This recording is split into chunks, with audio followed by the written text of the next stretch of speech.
हे जे मोहीम आहे हे जे 3 दिवस असतात ते पालकांची नजर चुकवून किंवा पालकांना चुकीचं माहिती देऊन मित्राकडे चाललो कुठं इकडे चाललो आणि विदाऊट लायसन ट्रिपल शीट जे काही असं रस्त्यावर येऊन जे काही तरुण मुलं नाही का समाजालाही त्रासदायक आणि मग अपघात होणं किंवा इतर अशा गोष्टी टाळण्यासाठी म्हणून विशेष मोहीम आमचे माननीय CP साहेब यांच्या सूचनेप्रमाणे राबवण्यात आली आहे। यानंतर पण अशाच कारवाया या टीनेजर्स जे आहेत रात्री अपरात्री पिरियड त्याच्यावर कारवाया चालू राहणार आहेत। आतापर्यंत किती कारवाई झाली सर?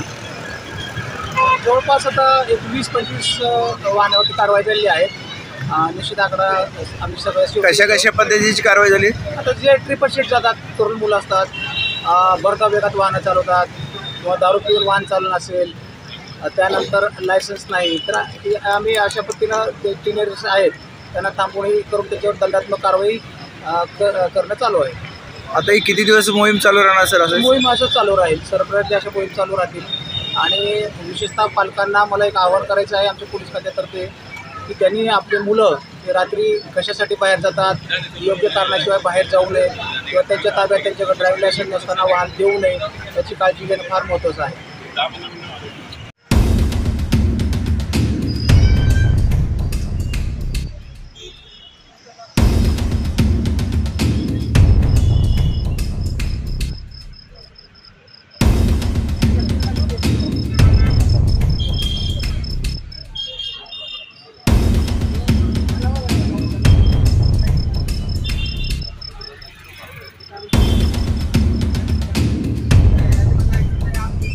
गाड़ी जमा करा